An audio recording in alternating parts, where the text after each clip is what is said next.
प्यारे दोस्तों, आज की कहानी सुधा नाम की एक लड़की की है। सुधा एक बहुत ही आलसी लड़की थी। घर के काम करना तो दूर, वो एक गिलास पानी के लिए भी अपनी माँ पर निर्भर थी। अरे अब उठ भी जा नालायक, 10 बजे तक सोती रहती है। अरे कुछ तो घरेलू लड़कियों वाले लक्षण दिखा।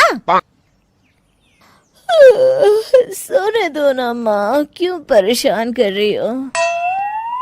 अरे भाग्यवान, क्यों मेरी बिटिया को तंग कर रही हो?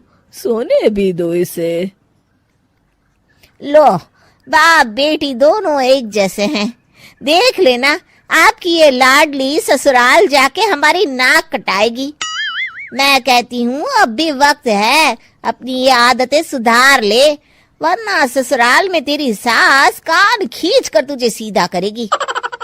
वही तुझे सबक सिखाएगी।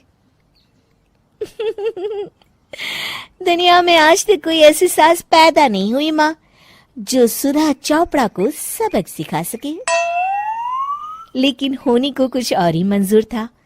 सुधा की शादी एक ऐसे घर में हो जाती है जहां उसकी सास एक रिटायर्ड पुलिस वाली थी। अब कहानी में मजा आएगा। हाँ माँ, यहाँ सब बहुत अच्छा है। मेरे ससुराल के लोग भी ना बहुत मिलनसार हैं। ठीक है माँ, मुझे नींद आ रही है, फोन रखती हूँ माँ। ठीक सुबह 5 बजे। अरे जल्दी उठो भाग्यवान, वरना कयामत आ जाएगी। हैं? अरे क्या हुआ? कौन सी कयामत आ जाएगी? अरे मेरी माँ आ जाएगी। तुम नहीं जानती, इस घर में सिर्फ मेरी माँ का हुक्म चलता है। सबको सुबह 5 बजे बिस्तर छोड़कर हॉल में पहुंचना ही पड़ता है। अरे अब इंसान क्या अपनी नींद भी पूरी नहीं करेगा? यहाँ मजाक चल रहा है क्या?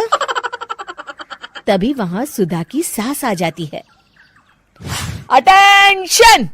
मजाक तो तू समझ रही है बाबू, ये मेरा घर है और यहाँ हर किसी को डिसिप्लिन में रहना होगा। अटेंशन! अरे माँ जी, लेकिन इतनी सुबह कौन उठता है? कौन होता है मतलब? हम सभी उठते हैं, रोज उठते हैं, और अब से तुझे भी उठना पड़ेगा। आखिर मैं पुलिस वाली जो ठहरी। अटेंशन! अरे माँ जी, लेकिन अब तो आप रिटायर हो गई हो ना। तो क्या हुआ? शेर कितना भी बूढ़ा हो जाए, शिकार करना नहीं छोड़ता। उसी तरह हम पुलिस वाले रिटायर होने के बाद भी अपने अनुशासन में ही जीवन जीते हैं। चलो अब बेकार की बहस बंद करो और उठकर हॉल में चलो। अभी आधा घंटा तुम सबकी परेड चलेगी। अटेंशन! अरे मैं कोई परेड नहीं करने वाली। सुधा की सास अपनी बहू का ये बर्ताव देख झल्ला उठती है। गौर से देख, तू कहां और किसके सामने खड़ी है? यहां बात सिर्फ एक बार समझाई जाती है, बस। अटेंशन! इतना कहकर सुधा की सास चली जाती है। अपनी सास का ये रूप देखकर सुधा घबरा जाती है और जल्दी से उठकर बाहर चली जाती है। उस दिन से सुधा की जिंदगी बदल जाती है। हाय, थक गई मैं तो। ये घर है या जेल? कितना काम करना पड़ता है। लाइए दीदी, 2 रोटियां और दीजिए, मुझे बड़ी भूख लगी है। ठहर जा बहू, ये तू क्या कर रही है? मैंने सबके खाने का हिसाब तय कर रखा है। तुम 4 रोटी से ज्यादा नहीं खा सकती और ये मिर्च मसाला भी नहीं चलेगा। मेरी बहुएं एकदम फिट होनी चाहिए। अटेंशन! क्यों माँ जी, आप हमें दंगल में लड़ने के लिए तैयार कर रही हैं क्या? क्या कर रही हो सुधा? माँ जी को मजाक बिल्कुल पसंद नहीं है। चुप करके खाना खा लो, इसी में भलाई है। इस तरह धीरे धीरे सुधा अपने सास के रंग में पूरी तरह रंग जाती है, लेकिन इसका उल्टा ही असर पड़ता है। सुधा अपनी सास से भी ज्यादा अनुशासन की पक्की हो जाती है। सुधा की सास तो सबको 5 बजे उठाती थी, लेकिन सुधा सबको 4 बजे ही उठा देती थी। दूसरी तरफ सुधा की सास की उम्र भी हो चलती है। माँ जी, आजकल आप सुबह उठने में बहुत आनाकानी करती हैं। मुझे ये सब बिल्कुल पसंद नहीं है।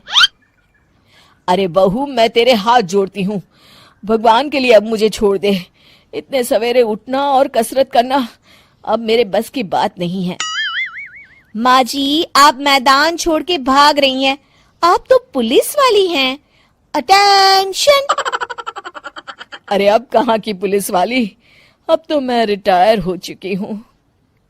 बस बहुत हो गया, अब तुम सब जैसे चाहे वैसे जिंदगी जियो और मुझे भी जीने दो। अपनी सास को गिड़गिड़ाते देख सुधा मन ही मन मुस्कुराती है। इस तरह उस दिन के बाद से सुधा के ससुराल वाले एक सामान्य जीवन जीने लगते हैं।